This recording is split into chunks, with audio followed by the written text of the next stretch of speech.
Sick. Alrighty, what is up, ladies and gentlemen? Welcome back to another video. This is something new that I'm going to be trying out, as I've been debating on doing this for quite a while now. Today we're going to be reviewing a Mazdaspeed 3. This is a first-gen Mazdaspeed 3, but it's not specifically a stock Mazdaspeed, as you can probably tell just from the exhaust and my inability to be able to drive it.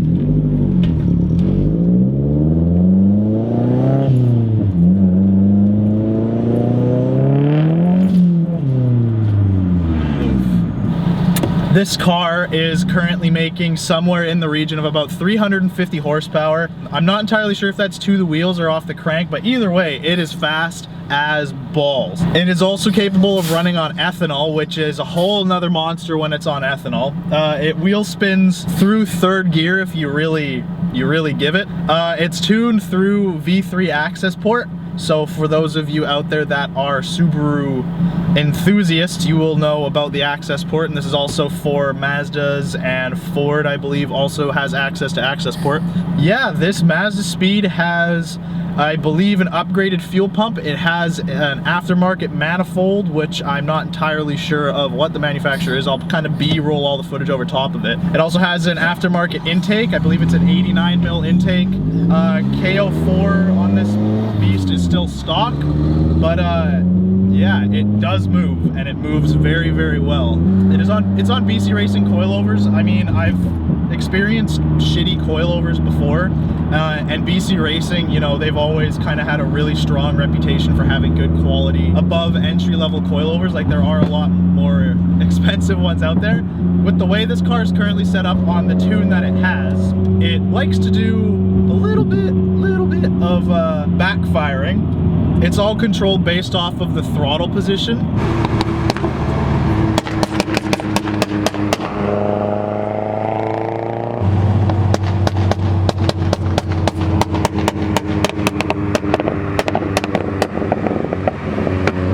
I don't know any other way to explain it other than basically it's sounding like a fully automatic AK-47 if you want it to. Yeah, in between gears it does, it burbles a little bit, which is probably one of the best things about this car. It belongs to one of my very close friends, and this isn't actually his daily driver. This is his fun car, as he calls it. His other vehicle is an Audi A3, but this thing, oh man, it is so much fun.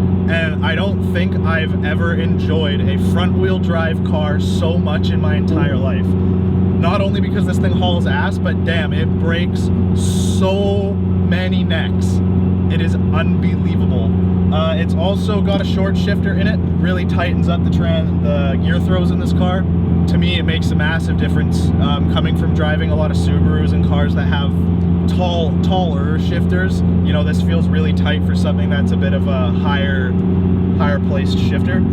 It has a new intake manifold coming. I wish I could have waited until that was installed in the vehicle to review it again, but I actually had another friend review this car previously before it was on the current tune that it's on right now, and the current tune that it's on right now is almost making 23 pounds of boost. That's not a crazy amount, because there are built cars out there that can make a lot more than that.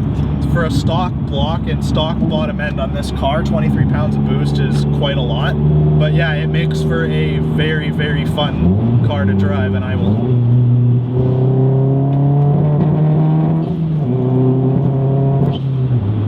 It also has a really quite explosive blow-off valve. It's not super obnoxious like some other blow-off valves you can get on the market. You know, it's nice. It's not too crazy. It's got that nice crisp hit to it rather than being like really ricey, which is awesome. I love it. And then paired with the intake, like, just the turbo noise is just amazing. Like,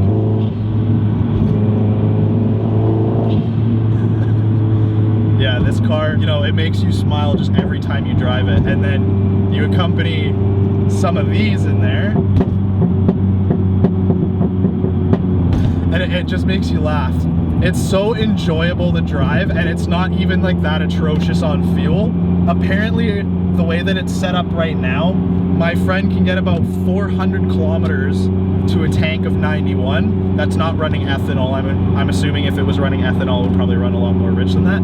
400 kilometers on a tank of 91, and I'm not sure what the spec size of the tank is, but that's still pretty damn good for a car that's pushing, you know, close to 350, almost 400 probably on ethanol. And this thing is sick. It has stock Evo wheels, which are Enkis, so they're already quite a good rim to begin with, and he got them for really cheap, and they were repainted and everything, and it looks super sweet on this car, the fitment.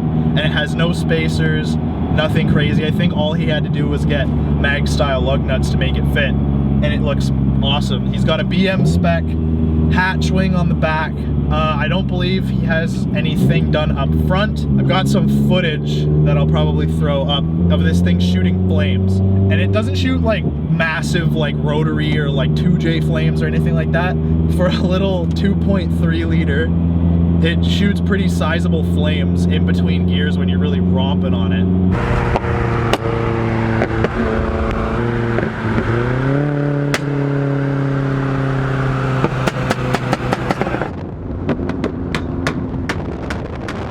Nothing aftermarket on the interior. It's bone stock interior, stock Mazdaspeed seats. He's got a shift knob, nothing else really. He's got the rain guards. The rain guards, I think, kind of tie the whole look together.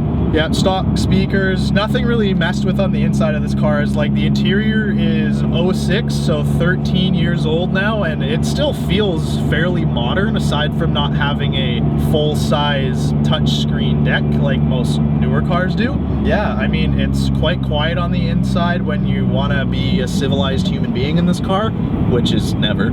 Yeah, I mean, the ride's not horrible. Like I said, it's on coilovers, and it, you know, you definitely feel a lot stiffer with aftermarket suspension compared to the stock stuff, but you know, it still rides fairly tolerably, if that's a word, and it corners like absolutely no tomorrow. It's a really tight car.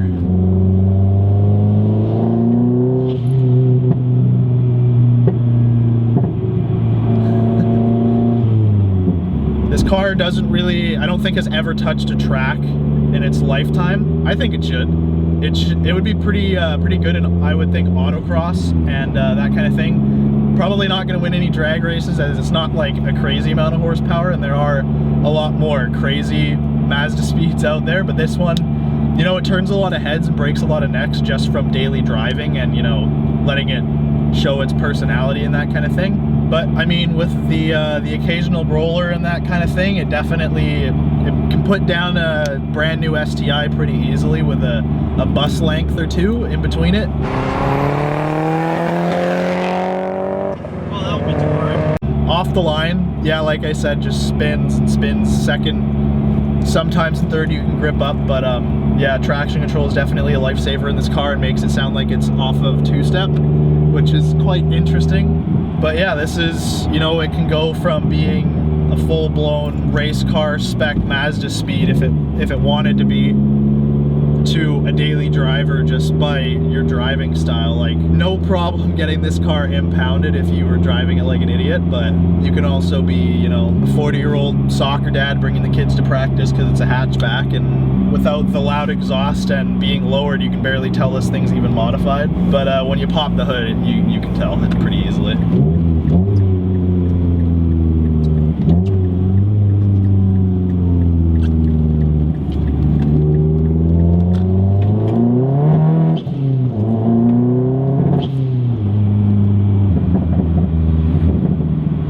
Oh man, this car's so much fun.